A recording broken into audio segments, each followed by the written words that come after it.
விழிக்கணும் mummy. வணக்கம் வணக்கம். இன்னைக்கு ஞாயிற்றுக்கிழமை காலை நேர வணக்கம். இன்னைக்கு இப்போ கொஞ்சம் லேட்டாக தான் எழுந்திரிச்சேன் ஃப்ரெண்ட்ஸ்.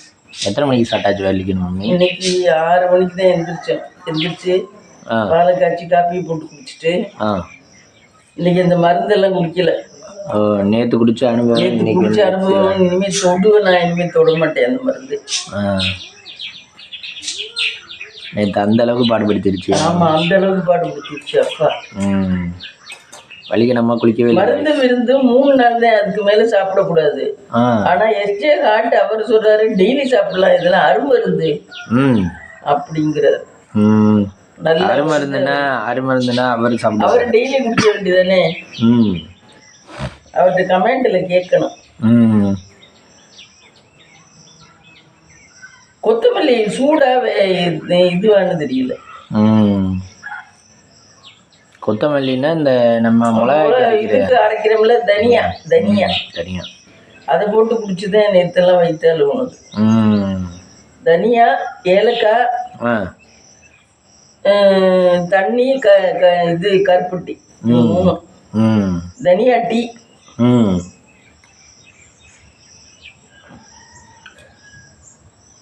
அந்த காலத்துல பழனிக்கு நடக்கையிலாம் இந்த கொத்தமல்லி மல்லிக்காய் பின்னு சொல்லி கொடுப்பாங்க. அந்த குளிர் அந்த நேரத்துல இருக்கும், தை மாசம் பனியா இருக்கும்.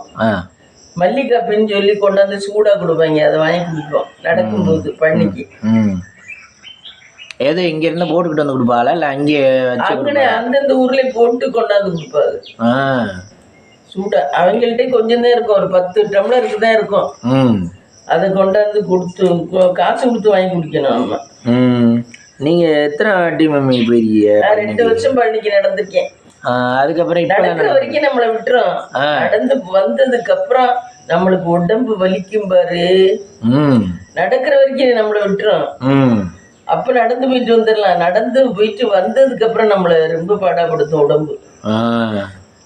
படுத்த ஒரு வாரத்துக்கு நம்ம ரெஸ்ட் தான் எடுக்க முடியும். நடக்கும்போது நல்லா தான் இருக்கும், எல்லாரோடைய கூட்டத்தோட ஜாலியா தான். அது கால் வலிக்காதா? கால் வலிக்கதான் செய்யும். அந்த வலியெல்லாம் பொருட்படுத்தாம தான் நடக்கும். இல்லை, நம்மளுக்கு இப்போ ஒரு 10 பேரோட இருந்தோம்னால நம்ம இங்கே இருந்து ஒரு 8ஆம் ரோடு வரைக்கும் நடக்கிறோம்னா கால் வலிக்குதுப்பா, வேறு ஏதாவது வண்டி கிண்டி இருந்தால் கூப்பிடுங்கப்பா அப்படின்னு சொல்கிறோம்ல. அப்படியெல்லாம் இல்லை. இப்போ பஸ்ஸுக்கெல்லாம் நம்ம ஒரு ஸ்டாப்லேருந்து இன்னொரு ஸ்டாப்புக்கு போகிறதுக்கெல்லாம் கால் வலிக்குதுன்னு சொல்கிறோம்ல. ஆமாம், இது சாமிக்குங்கிறனால வலிக்காது. ஹாப்பியாக என்ஜாய் பண்ணிக்கிறோம். நாங்கள் போகும்போது நானும் அலப்பு மாமாவும் கேரளாவில் ரொம்ப நாள் தனியாக இருந்தோம். நான் இங்கே வந்துடுவாங்க சோழ பெரியமாவுக்கு புருஷம் பார்க்க. நானும் அலப்பு மாமாவும் ஐயாவும் 3 பேரும் இருப்போம். அப்போ அந்த பக்கத்து வீட்டில் காசி என்ன ஒருத்தர், அவர் பஜனை பாடுவோம்னு டெய்லி எங்க வீட்டுக்கு வந்துருவாரு பஜனை பாட. ஜாலியா இருக்கும். பஜனை என்ன பஜனை? சாமி பாட்டு. சபரிமலைக்கு மாலை போட்டிருப்பாரு அவரு. அதுக்காக வந்து ஒண்ணு அவங்க வீட்டுல பாடுவாரு, இல்ல எங்க வீட்டுக்கு வந்து பாடுவாரு. அது நாங்க சிங்சாங் பண்றது. நானும் அலப்பமா இப்படி தாண்டி வந்துடலாம். இப்படி அப்படியே சேரி குச்சி வந்துருவாரு செவத்த வீட்டுல. அவர் வீட்டுல இருந்து எங்க வீட்டுக்கு அப்படி வந்துடலாம். நல்லா இருக்கும். அவருடைய ஒய்ஃப் வந்தா திட்டம், ஆட்சி வந்தா திட்டம், இதே கூத்தடிச்சிருக்கீங்க இங்க இருந்துகிட்டு எல்லாரும் அப்படின்னு திட்டம். அவரு பாடுவாரா? இந்த சாமி பாட்டு நல்லா ஜில்னு இது அடிச்சு பாடுவாரு. பழனி முருகன் பாட்டு இதெல்லாம் அதுலதான் நாங்க நடக்க பழகினது. அவர் நடப்பாரு, அதனால நாங்களும் சரி நடப்போம். ஆனா அவர் ஊர்ல இருந்து வருவாரு, ஆத்தங்குடியில இருந்து. நாங்க எங்க ஊர்ல இருந்து அரிமளத்துல இருந்து நாங்க போவோம். கடைசி ஒரு இடத்துல கண்டுபிடிச்சிருவாரு எங்களை. எப்படிதான் இருந்தாலும் எங்களை ஒரு இடத்துல கண்டுபிடிச்சிருவாரு. அப்ப நாங்க சின்ன பிள்ளைங்க தானே. எனக்கெல்லாம் 14-15 வயசு தான் இருக்கும். அவருக்கு வந்து 30-35 வயசு இருக்கும். அவருக்கு கல்யாணம் 2 பிள்ளை வந்துச்சு அவருக்கு. அப்ப எங்களை பார்த்தாக்க எங்க 2 பேருக்கும் ஐஸ்கிரீம் எல்லாம் வாங்கி தருவாரு அந்த இடத்துல. அதுக்காகவே நாங்க அவரை பார்ப்போம், ஐஸ்கிரீமுக்காகவே. காசு நிறைய வச்சிருப்பாரா? காசு நிறைய வச்சிருப்பாரு. ஐஸ்கிரீம் எல்லாம் வாங்கி தருவாரு, என்ன கேட்டாலும் வாங்கி தருவாரு. அந்த வயசெல்லாம் மறக்கவே முடியாது. அம்மாவோட இளமை காலம். ஆமா, எப்படியோ கண்டுபிடிச்சிருவாரு கூட்டத்துல. அவரு ஆத்தங்குடியிலேருந்து அங்கே வந்து இருந்தாரு கேரளாவில். ஆத்தங்குடியிலேருந்து அவங்க மில்ல வேலை பார்த்தாங்க. நிறைய செட்டியாருங்க வெளியூர்ல இருந்துலாம் வந்து வேலை பார்த்தாரு. இப்போ அங்கே இருக்க மில்லு இருக்கா இல்லையா? நம்ம சமுத்திரம் இல்ல, அது வந்து மில்லு போச்சு. அது வந்து மில்லு இல்லை. அப்போ மில்லுனாவே இப்போ இங்கே எதுவுமே இல்லையா? இல்லை, அதுவும் டெக்ஸ்டைல்ஸ் மில் தான். அது வந்து போச்சு. அது போச்சுன்னா செட்டியார் நடத்துன வரைக்கும் நல்லா நடத்துனாங்க. அதுக்கப்புறம் எவனோ வாங்கி அதை எடுத்து சாப்பிட்டு என்னவோ பண்ணிவிட்டாங்க. இப்ப சொன்னீங்கல்ல அந்த இடத்துல வந்து எனக்கு அது இருக்குமான்னு டவுட்டா இருக்கு. இருக்கும்னு நினைக்கிறேன். அது ரொம்ப பெரிய பில்டிங். அது கிட்டத்தட்ட நம்ம சமுத்திரத்தை விட மில்லே இருக்கும். நம்ம சமுத்திரத்தை விட பெருசு. நம்ம சமுத்திரத்தை விட பெருசு. அது 100 ஏக்கர் கிட்ட மில்லோட இதுவே இருக்கும். அது மில்ல சுத்தி பார்க்கணும்னா 3 நாள் ஆகும். இப்ப காலையில 9 மணிக்கு போனோம்னா சாயந்தரம் ஒரு பாகம் தான் பார்க்கலாம். மறுநாள் நாங்க 3 நாள் இது பாஸ் வாங்கி போவோம் சுத்தி பார்க்கறதுக்கு. அது என்னென்னமோ விற்கும், என்னென்னமோ இருக்கும். அதெல்லாம் பார்த்துட்டு 2வது இஎஸ்ஐ ஹாஸ்பிட்டல் மில்லுக்குன்னே வச்சு, அது இப்போ 24 hours ஹாஸ்பிட்டல் இருக்கு பாரு நம்ம ஊர்ல எல்லாம். அதே மாதிரி மில்லுக்குன்னே தனி ஆஸ்பத்திரி இருக்கும். அவ்வளவு பெரிய ஆஸ்பத்திரி. அதுல ஸ்பெஷலிஸ்ட் இருப்பாங்க. ஹார்ட்டுக்கு ஒரு தனியா இருப்பாங்க, இதுக்கு தனியா இருப்பாங்க. அந்த மாதிரி பெரிய ஹாஸ்பிட்டலா இருக்கும். அது அப்பவே அதுக்கு தத்து கொடுத்த மாதிரி. அதுல பெரிய ஆஸ்பத்திரி அப்பவே. ஆனா நம்ம மில்ல வேலை பார்க்கறவங்களுக்கு ஃப்ரீயா பார்ப்பாங்க.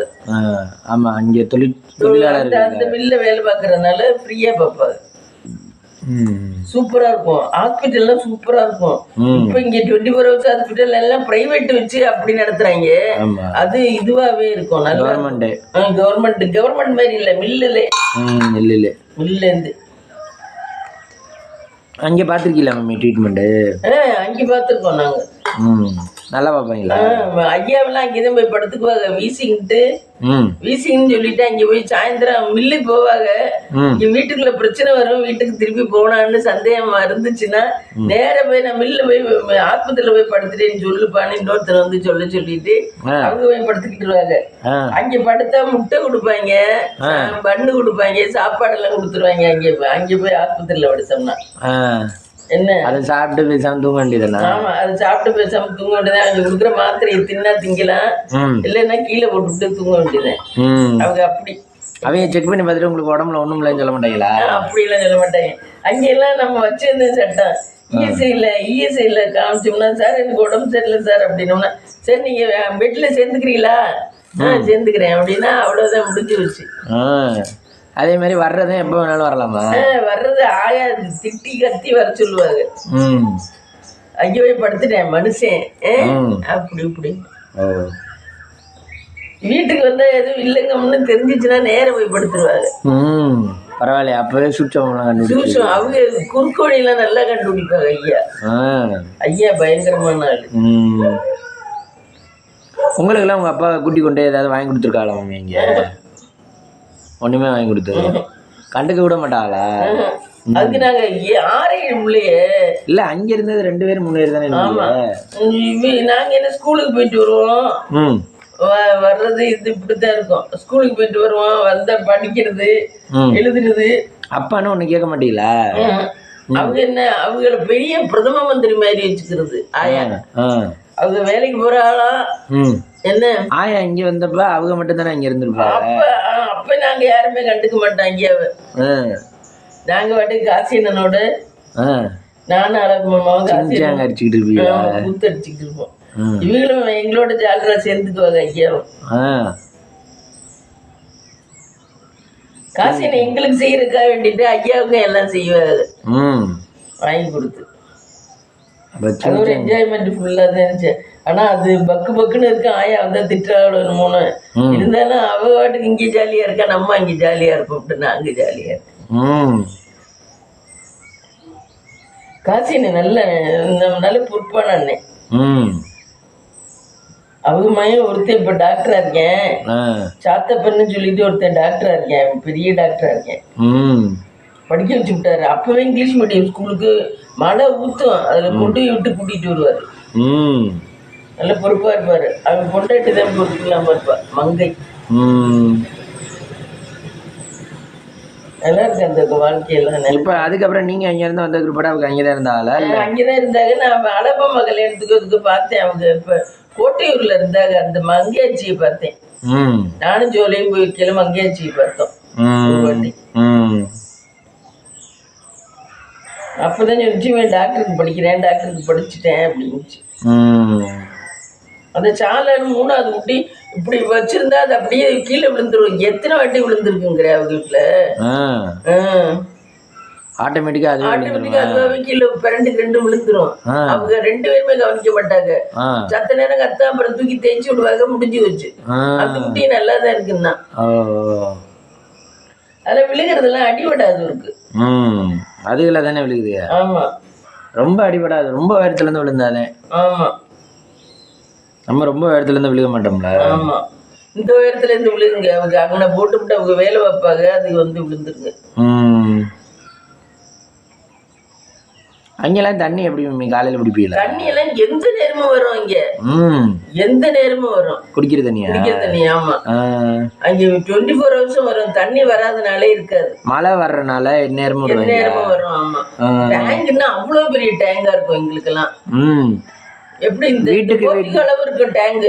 வீட்டுக்கு வீடு தனி டேங்கா இல்ல மொத்தத்துக்கும் ஒரு டேங்க். போர்ட்டிகோ மாதிரி இருக்கும். போர்ட்டிகோ அந்த அளவுக்கு உயரமான டேங்க். அது நல்ல பெருசா இருக்கும். நீங்க இருந்த இடத்துக்கிட்ட இங்க எத்தனை பேர் குடியிருந்தா? கிட்டத்தட்ட 50 வீடு இருந்துச்சு. 50 வீடு இருந்துச்சு. இந்த இது இருக்க வீடு மாதிரிதான். ஆனா எங்க வீட்டு வீடு டீசெண்டா இருக்கும். போர்ஷனா கட்டி விட்டுருந்தா. இதுக்கு இடுக்கி இருக்குல்ல, இடுக்கி இருக்குதுல, லைனா இருக்குல்ல, அது பாடாவதியா இருக்கு. எங்களுது நல்லா இருக்கும் வீடு. வீடு நல்லா 3 ரூம், ஒரு பெட்ரூம், ஒரு கிச்சனு, ஒரு ஹாலு, லெட்டின் பாத்ரூம் எல்லாமே இருக்கும். இது எங்க குவார்டர்ஸ்ல இருந்து கொடுத்திருந்தாங்களா? குவார்டர்ஸ்ல இருந்து கொடுத்திருந்தாங்க. மில்ல இருந்து கொடுத்திருந்தாங்க. மில்ல இருந்து சாவி கொடுத்திருந்தாங்க. மில் குவார்டர்ஸ் தான் அது. நல்லா இருக்கும். இடுக்கி மாதிரி இருக்காது. இடுக்கி வெறும் சீட்டாவில் இருக்கு. யானை ஒரு மிதிச்சா அம்பிடுத்தேன். ஆனா அந்த யானை மிதிக்காது. அவங்களுக்கு. நீங்க கேரளால யானை பார்த்திருக்கீங்களா? கேரளாவில் யானை இல்லை. நாங்க இருந்த ஏரியால கொஞ்சம் பக்காவா இருக்கும். யானையெல்லாம் வராது. ஆனா கேரளால எங்க இருந்தாலும் யானை தான் ஃபேமஸா? கோயில்ல எல்லாம் யானை தான் வச்சுப்பாங்களா? ஆமா, குருவாயூர்ல எல்லாம் அத்தனை யானை இருக்கும். குருவாயூர்ல எல்லாம் குருவாயூர்ல தான் பிள்ளைகளுக்கு சோறு ஊட்டுவாங்க. முதல்ல ஃபர்ஸ்ட் பிள்ளைகளுக்கு சோறு ஊட்டுறது குருவாயூர்ல தான் ஊட்டுவாங்க. அங்கதான் துலாபாரம் கொடுப்பாங்க. இந்த இடைக்கு. ஆமா, வேண்டிக்கிடுவாங்க, துலாபாரம் கொடுப்பாங்க. உங்க வீட்டுல எல்லாம் யாரும் இந்த மாதிரி கொடுத்துருக்காங்களா? நான் தான் வேண்டிக்கிட்டு இருக்கேன். ஆனா செய்யவே இல்லை. ஆமா, போனா செய்யணும். இடைக்கேட ஏதோ ஒண்ணு வச்சு கொடுக்கணும். இடைக்கேட போனா செய்யணும். என்னமோ அப்ப வேண்டிக்கிட்டது. அதுக்கப்புறம் செய்ய. அதுக்கு பேர் தான் துலாபாரம். ஆமா, வாழைப்பழம் வச்சு கொடுப்பாங்க, வெள்ளை வச்சு கொடுப்பாங்க. எது சீப் ரேட்டா இருக்கோ அதை வச்சு கொடுப்பாங்க. அது இடைக்கிட கொடுத்தா என்ன புண்ணியம்? நமக்கு ஏதாவது உடம்பு சரியில்லைன்னா ஏதோ ஒண்ணுக்காக தான் சொல்லிக்கிறாங்க. திராட்சை பெருசா இருக்கும். நம்ம உட்கார்ற மாதிரி திராட்சா இருக்கும். நம்ம உட்கார்ந்துகிட்டு அதுக்கு இடைக்கிட வைக்கணும். ஆமா, வாழைப்பழம்லாம் வச்சா கம்மியா தானே வரும் காசு. ஆனா பல சீப்பு வைக்கணும். பல சீப்பு ஒரு 10-20 சீப்பு வைக்கணும். 20 தார் வைக்கணும். 20 தார் வைக்கணும். ஒரு தாரே 5 கிலோ இருக்கும். ஒரு தாரு அப்படி இருக்கும். அந்த மாதிரி வைக்கணும் இடைக்கிட. அதே ஏதோ ஒன்று போனோம்னா கொடுக்கணும். எங்க குருவாயூர் கோயில்ல மட்டும்தான் கொடுக்கணுமா? குருவாயூர் கோயில்ல மட்டும்தான் கொடுக்கணும். சோற்றாண்டிக்கரை பயமா இருக்கும். வெறும் ஒரு சோற்றாண்டிக்கரை சாமி சன்னிதானம் இப்படி இருக்கும். இங்கிட்ட எதுக்காப்புல ஒரு ரூம் ஆட்டம் அடைச்சு வச்சிருப்பாங்க. வெறும் கம்பியா கேட்டு மாதிரி போட்டு. அதுக்குள்ள பாத்தீங்கன்னா பைத்தியங்களா இருக்கும். வெறும் சோற்றாண்டிக்கரை கோயிலுக்கு போற இதுல அவங்களுக்கு சாப்பாடெல்லாம் தெரியல. அதுங்களுக்கு எல்லாம் சாப்பாடு எப்படி கொடுப்பான்னு தெரியல. எல்லாம் தலையில அப்படியே ஆணி அடிச்சு, தலையாலே ஆணி அடிக்குங்க. ஆமா, தலை முடிய பிடிச்சா. ஆமா, அப்படி எல்லாம் பண்ணுங்க. சோற்றாண்டிக்கரை எல்லாம் இதுவா இருக்கும். இப்ப எப்படி இருக்குன்னு தெரியல. அப்பெல்லாம் அப்படிதான். அது கோயில் மட்டும் தனியா இருக்கும். இதே இப்ப அவங்க அடைச்சு போட்டிருக்கிறதுனா அங்க இருக்கும் கோயில். இப்படி நம்ம கிராஸ்லயும் நடந்து போகலாம். நீங்க கேரளாவில் இது ரெண்டுதே ஃபேமஸான கோயில். நீங்க இப்ப இந்த பிரதோஷத்துக்கு இது அமாவாசை பௌர்ணமிக்கெல்லாம் கோயில் போற மாதிரி அங்கெல்லாம் போக மாட்டோம். அதுக்கெல்லாம் போக மாட்டோம். நாங்க போறது பகவதி அம்மன் கோயில்னு ஒண்ணு இருக்கும். அந்த கோயிலுக்கு போவோம். பகவதி அம்மன். அதுல மாசம் மாசம் பூசைக்கு இந்த சாதத்துக்கு கொடுக்கறது, சக்கரை சாதத்துக்கு அது கொடுப்போம். மாசம் மாசம் கொடுத்து அத மறுநாள் காலையில போய் வாங்கி பூசை வச்சதை வாங்கி கொண்டுகிட்டு சாமியை கும்பிட்டு வர்றது. அது பண்ணுவோம். வேற எல்லா கோயிலுக்கும் போக மாட்டோம். அப்புறம் ஐயப்ப சாமி கோயில் இருக்கும் பெரம்பாவூர்ல. ஐயப்ப சாமி கோயிலுக்கு தான் ரொம்ப போறது. நடந்தே போவாங்க நிறைய. அது இருக்கும், ஒரு 10 கிலோமீட்டர் இருக்கும். ஆயாவெல்லாம் அவ்வளவு நடந்திருக்காங்க சபரிமலை ஐயப்ப சாமி கோயில். ஐயப்ப சாமின்னா நம்ம இந்த ஒரிஜினல் ஐயப்பன் சாமி இல்ல, அந்த ஐயப்ப சாமி இல்ல, ஒரிஜினல் இல்ல. அந்த ஒரிஜினல் ஐயப்ப சாமி மாதிரியே சில இங்கே இருக்கும், பெரம்பாவூர்லயும் இருக்கும். அந்த கோயிலுக்கு போறது.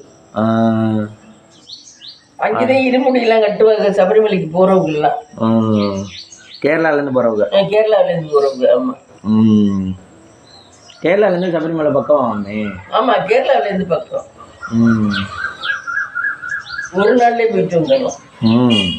இங்க இருந்து போனா 2 நாள் ஆகும்னு நினைக்கிறேன். அப்படியா? தூரம் கூடவா? தூரம் கூட. சபரிமலை நீங்க காணிக்கை கட்டி போயிருக்கீங்களா? இருமுடி கட்டி போயிருக்கேன்.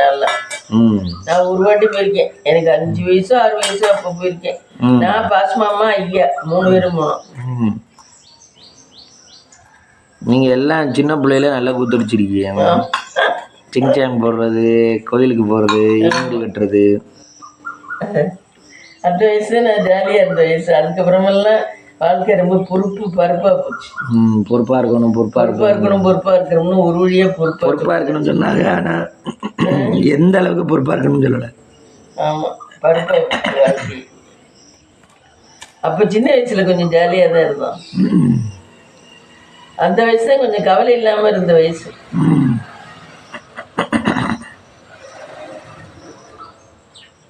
சபரிமலைக்கு இவங்கெல்லாம் தூரம் ஆயிட்டாங்கன்னா, இவங்க சபரிமலைக்கு ஐயாவை நாங்கெல்லாம் மாலை போட்டிருப்போம்ல. சோழபெரியம்மாலாம் தூரம் ஆயிட்டா. அவன் சின்ன வயசு பிள்ளை, 18 வயசு பிள்ளை. அவன் தூரம் ஆயிட்டானாக்கா நாங்கெல்லாம் நேரம் பெரும்பாவூர்ல அந்த ஐயப்ப சாமி கோயில்கிட்டே ஒரு ரூம் மட்டும் எடுத்து தங்குவோம். அங்கே போய் தங்குவோம். அங்கே போய் காலை டிஃபன் எய்தாப்புல ஒரு ஹோட்டல் இருக்கும், அதில் வாங்கி சாப்பிடுவோம். அங்கே ஒரு 3 நாள் 5 நாள் தங்கிட்டு அதுக்கப்புறம் தான் வீட்டுக்கு வருவோம். இந்த சபரிமலைக்கு மாலை போட்டால் தூரம் ஆகுறவங்க இருக்கிற அன்னைக்கு அவங்க இருக்கக்கூடாது. மாலை போட்டவங்க அந்த இடத்துல இருக்கக்கூடாது. அதனால ஒவ்வொருக்கும் அப்படி போயிடுவோம். நாங்க 3-5 நாள் வேற ஒரு வீட்டுல போய் தங்குவோம். அங்கே போய் படுத்துருந்து தூங்கி எந்திரிச்சது ஸ்கூலுக்கு ஏற்றி விடுவாங்க பஸ்ல. அங்கிருந்தே ஸ்கூலுக்கு ஏறி போறது. காலையிலே உள்ள அந்த 2 இட்லியை கட்டி டிஃபன் பாக்ஸ்ல போட்டுக்கிட்டு ஹோட்டல்ல வாங்கி 2 இட்லியை கட்டி போட்டுக்கிட்டு போறது. சாயந்தரம் அப்படி ஒரு 5-6 நாள் தங்கியிருப்பான். 6வது நாள் வீட்டுக்கு போவோம். அப்ப ஹோட்டல்ல இட்லி எவ்வளவு ரேட்டு தெரியல. 50 பைசா. அந்த அளவுக்குலாம் வரும் பத்தாது. 2 இட்லியை போடுங்கன்னா போட்டு கொண்டு பாஸ்மாமா வாங்கி தருவாங்க. அதெல்லாம் எனக்கு பாஸ்மாமா தான் பண்ணுவாங்க. ஐயா கூட பண்ண மாட்டாங்க. அதெல்லாம் கூட்டிட்டு போய் பாஸ்மாமா தான் அதெல்லாம் பொறுப்பா பண்ணுவாங்க. பாஸ்மாமா தான் அவங்க ஸ்கூலுக்கு போறதுக்குள்ளேயும் என்னை கூட்டு போய் சாப்பிட வச்சுட்டு எனக்கு டிஃபன் பாக்ஸ்ல கட்டி தந்துட்டு அதுக்கப்புறம் அவங்களுக்கு அங்கனே கொஞ்சம் தூரம் நடந்தா ஸ்கூலு போயிடுவாங்க. நான் மட்டும் பஸ்ல ஏறி நான் காலடி போகணும். நேர் எய்த்த மாதிரி. இப்ப இங்க காரைக்குடி சைடுனா நான் புதுக்கோட்டை சைடு மாதிரி போகணும். அப்படி அதுக்கு பஸ் வரையில அதை பார்த்து ஏத்தி விட்டுட்டு அவங்க போவாங்க. ஏத்தி விடுவாங்களா இல்ல நானா ஏறி போவேன் தெரியல. அப்ப யூனிஃபார்ம்லாம் இருந்துச்சா? யூனிஃபார்ம் இருந்துச்சு. ஆமா, யூனிஃபார்ம்லாம் இருந்துச்சு. வரையில வந்து இறங்கிடுவேன் நானாவே பஸ்ல. ஸ்கூல் பஸ் எல்லாம் இருக்காது, கவர்மெண்ட் பஸ் எல்லாம் இருக்காது. அப்ப இவ்வளவு எல்லாம் டெவலப்மெண்ட் இல்ல. படிச்சா படிக்காட்டி போங்கிற மாதிரிதான் இருந்துச்சு. அதுலயும் படிக்க வச்சாங்க, பரவாயில்ல. அந்த இன்னும் மத்த ஆளுகள்லாம் அதுலயும் படிக்க வச்சிருக்க மாட்டாங்க. இவங்க படிக்க. ஆனா ஒரு சிலர் நல்ல வசதியா இருக்கவங்க அப்பவே காலேஜ் படிக்க வச்சிருக்கா. ஆமா, எங்களுக்கு காலேஜ்ல விட மாட்டேன். காலேஜ் போறோம்னா நானும் அழப்பம்மா நல்ல மார்க் 10th. அங்கேயே கேரளாலேயே? கேரளாவிலே. ஆமா, அழகம்மா நல்லா படிப்பாங்க. 2 மணிக்கெல்லாம் எந்திரிச்சு உட்காந்துட்டு பாவம் ஹார்ட் ஒர்க் பண்ணுவேன் நல்லா. இந்த ஆனுவல் எக்ஸாம் நடக்கும்போது 2 மணிக்கெல்லாம் ஃபுல்லா ஒரு கொஸ்டின் கூட விட மாட்டேன், விடாம படிப்பேன். 3 மணிக்கு 2 மணிக்கெல்லாம் எந்திரிச்சு படிச்சு 5 மணி 6 மணி வரைக்கும் படிச்சுட்டு அதுக்கப்புறம் குளிச்சு முழுகி டிஃபனை சாப்பிட்டு போய் அதுல கேட்குற கேள்வி எல்லாத்துக்கும் பதில் எழுதிட்டு தான் வருவேன். அப்படி சின்சியரா படிச்சேன், நல்ல மார்க் வாங்கினேன். ஆனா அதுக்கப்புறம் இவங்க காலேஜில் சேர்க்க மாட்டேன்ட்டாங்க. நான் என்னையும் சேர்க்க சொன்னேன். நானும் அழகம்மா வந்து பாஸ் பண்ணது 10th +2 எல்லாம் எங்க வீட்டுல. அதனால இவங்க சேர்க்க மாட்டேன்ட்டாங்க, காலேஜில் சேர்க்க மாட்டேன்ட்டாங்க யாரையுமே. காலேஜுக்கெல்லாம் சேர்த்தா அது பெரிய படிப்பு, நம்மளால படிக்க வைக்க முடியாது அப்படின்ட்டாங்க. அதுலதான் அழகம்மா உட்கார்ந்தது. அதுக்கப்புறம் ஷார்ட் ஹேண்ட் டைப்பு போனாங்க.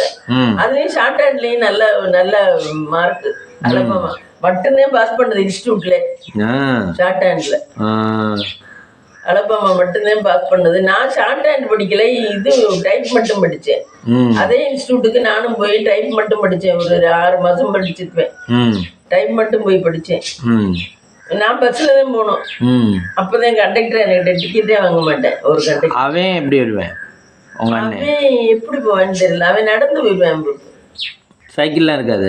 சைக்கிள்ல போவேன்னு நினைக்கிறேன். சைக்கிள்ல எப்படி போவேன்னு நினைக்கிறேன், தெரியல. ஆனா அவன் பஸ்ல வர மாட்டேன், நான் மட்டும்தான் பஸ்ல போவேன். அவனுக்கு ஒரு டைம், எனக்கு ஒரு டைம். அவனுக்கு ஈவினிங் டைம், எனக்கு காலை டைம். நம்ம எடுத்துக்கிற டயத்தை பொறுத்து தான் இருக்கேன். இங்க 1 hour 1 hour. நான் காலையில டயத்துல போனா அந்த கண்டக்டர் என்கிட்ட காசே வாங்க மாட்டாரு. 10 பைசா தான். இப்ப 10 பைசா தான். இது காலடிக்கு இதுல இருந்து பெரம்பாவூர் பஸ்ஸுக்கு டிக்கெட் 10 பைசாவும் வாங்க மாட்டாரு. சரின்னா அது அடுத்த நாள் இன்ஸ்டியூட்டுக்கு பணம் கட்டணும் வேண்டாம்? இன்ஸ்டியூட்டுக்கு பணம் கட்டணும். அது எவ்வளோ? அது தெரியல, அது தெரியல. எக்ஸாமுக்கு எல்லாம் பணம் கட்டணும் வேண்டாமா?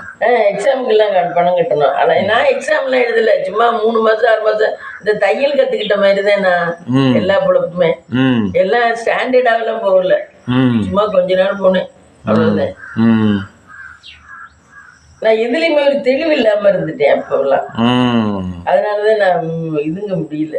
வளைவுனா அதுல தெளிவா இருந்துட்டேன். ஆனா அவனு அது மூலியமா வரல, சம்பாதிக்கிறது மஞ்சத்தூள்ல தான் வந்தேன். சம்பாதிக்கிறேன் மஞ்சத்தூள்ல தான். படிச்சதுல எந்த பிரயோஜனமும் இல்லையே. இப்ப யாருமே படிச்சதுக்கு எங்கே சம்பாதிக்கிறா? படிச்சதுக்கு நிறைய பேர் சம்பாதிக்கிறாங்க, என்ன தெரியல. ஆமா, அது ஒரு சிலருக்கு தான் செட் ஆகும் படிச்சதுல. ஆமா, ஒரு சிலருக்கு செட் ஆகாது. அவன் இப்ப மஞ்சத்தூள் தான் தூக்குறேன் ஃபுல்லா. மஞ்சத்தூள் தான் ஃபுல்லா போட்டு அரைச்சு அதுலதான் காசு நிறைய கிடைக்குது. அதுலதான் வீடு கட்டிட்டேன், மகளுக்கு கல்யாணம் பண்ணிட்டேன், 2 வீடு கட்டிட்டேன். மகளுக்கு கல்யாணம் பண்ணிட்டேன், பொண்டாட்டி பண்ற ஆடம்பர செலவுக்கெல்லாம் கொடுத்து நல்லா தான் வச்சிருக்கேன். அவள் தண்டமா எவ்வளவு செலவழிக்கிறா? ஆமா, இது அது என்ன உண்ணா மௌன விரதம் இதுன்னு சொல்லிட்டு பழமா சாப்பிடுவா, வாழைப்பழமா திம்பா. விரதம் சொல்லுவாங்க ஃப்ரெண்ட்ஸ். ஆனா பார்த்தா பழமா கிட்டத்தட்ட 2 சீப்பு வாழைப்பழம் வச்சு சாப்பிடுவா. விரதம்பா. நான் இன்னைக்கு பிரதோஷத்துக்கு விரதம் இருக்கேன், அது விரதம்பா. கடைசியில பைக்குள்ள பாத்தீங்கன்னா வாழைப்பழம் 2 சீப்பு 3 சீப்பு வச்சுக்கிட்டு தின்னுகிட்டே இருப்பா. அப்புறம் என்ன விரதம்? அதே சாப்பிடாம இருந்தா இது சாப்பிட்டா விரதம் இல்ல. அது நல்லா சாப்பிடுவா இதெல்லாம். ஆனா அப்ப அவளுக்கு பாகம் சேரல, புண்ணியம் தான். சுகர் எல்லா நோயும் வந்துருச்சு இல்ல. இப்ப அப்படி எல்லாம் சாப்பிட்டனாலதான் சுகர் எல்லாம் வந்துருச்சு. எல்லா நோயும் வந்துருச்சு, இல்லாத நோய் ஒண்ணு கூட இல்ல, எல்லா நோயும் வந்துருச்சு. அப்ப சாப்பிட்டதுதான் இப்ப எல்லா நோயும் வந்துருச்சு. சின்ன வயசுல சாப்பிட்டதுதான் பெரிய வயசுல வந்துருச்சு. அப்ப இவ்வளவு தூரம் ஜனப்பெருக்கம் எல்லாம் இருக்காது. நாங்க சின்ன பிள்ளையா இருக்கையில இவ்வளவு ஜனப்பெருக்கம் முடியாது. ரோட்டிலே பாத்தீங்கன்னா ஒரு 2 பேர் 3 பேர் தான் முக்காவாசி திரிஞ்சுக்கிட்டு இருப்பா காலையில பெரம்பாவூர்ல. அப்படியா? இவ்வளவு இதெல்லாம் இருக்காது. இப்பதான்ப்பா. அப்பா உங்க வீட்லயே அப்ப இத்தனை பேர் இருக்கீங்க? நீங்க, உங்க அண்ணன், உங்க அப்பா? அப்பதான் நாங்க இருக்கிறோம். ஆனா ரோட்ல எல்லாம் பாத்தீங்கன்னா அப்ப பெரம்பாவூர்ல இருந்து இந்த எங்க வீட்டுக்கு நடந்து வர வழியில வெறும் வெறிச்சு ஒண்ணுதான் கிடக்கும். எதுவும் கடிச்சாலும் எதுவும் பண்ணா கூட யாரையும் கூப்பிட கூட முடியாது. அப்படி இருக்க ஆள் நடமாட்டமே இருக்காது. இப்ப ஜனப்பெருக்கம் எல்லாம் வந்துச்சு. ஒத்தையடி பாதை மாதிரியா?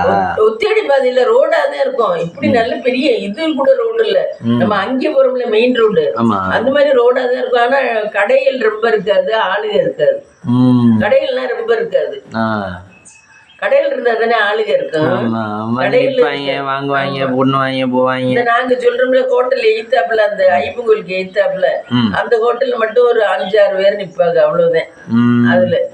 அதுலயும் நம்ம போனோம்னா சாப்பிட்டு டீ குடிச்சிட்டு எல்லாம் வாங்கிட்டு வந்துடலாம், வெயிட் பண்ண வேண்டியது இல்ல. கூட்டம் அவ்வளவு தூரம் இருக்காது. அப்ப அங்க கேரளால ஜனத்தொகை கம்மியா? அப்ப தெரியல, அப்படித்தான் இருக்கு.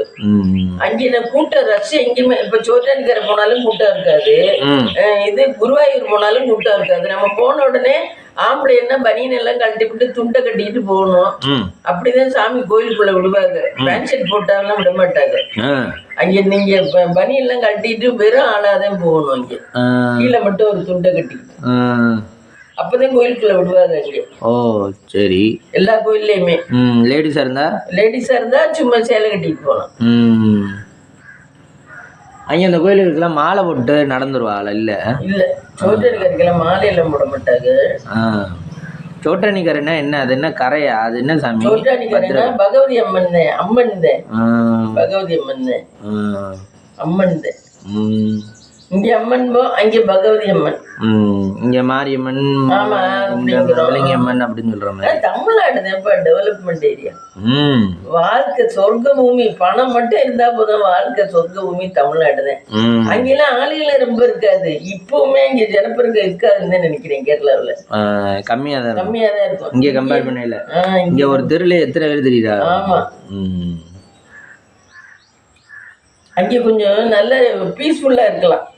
அங்கே இங்க வந்து பீஸ்ஃபுல் இருக்க இந்த மாதிரி காடுகளுக்குள்ள வீட்டை கட்டினாதே கொஞ்சம் பீஸ்ஃபுல்லா இருக்கலாம். சிட்டிக்குள்ள இருந்தோம்னா அதையும் இதுவும் சவுண்டு கேட்டுக்கிட்டு இதுவா தான் இருக்கும். பண்டிகை போறதும் வர்றதும் ஹாஸ்பிட்டல்களுமா அதிகமா இருக்கும். ஆமா. நம்ம திலைநகர்லயே இறங்கி நடந்து போனோம்னா எவ்வளவு ஹாஸ்பிட்டலுங்க, அவ்வளவு ஹாஸ்பிட்டல் இருக்கு. திருச்சி எல்லாம் பாடாவதியா இருக்கு. ஹாஸ்பிட்டல் தான் வெறும் நியூரோ கேரு, அந்த கேரு, இந்த கேரு, எவ்வளவு ஹாஸ்பிட்டல் வச்சிருக்காங்க. ஆனா தமிழ்நாடு தான் சொர்க்க பூமி. உண்மையில சொல்ல போனா காசு மட்டும் இருக்கணும், தமிழ்நாடு தான் சொர்க்க பூமி. ஃபுட்டெல்லாம் இங்க கிடைக்கிறதா இங்க கிடைக்கும் மாமி? ஹோட்டல்ல புட்டு தான் கிடைக்கும். இட்லி வைப்பாங்க, கல்லா இருக்கும். அப்படியே ஒரு ஆள் விட்டு எரிஞ்சா தூக்கி எரிஞ்சா செத்து போயிடுவாங்க. அந்த இட்லியை தான் நீங்க பாக்ஸ்ல போட்டு நாங்க 2 சாப்பிடுவோம், 2 கட்டிக்கிட்டு போறது.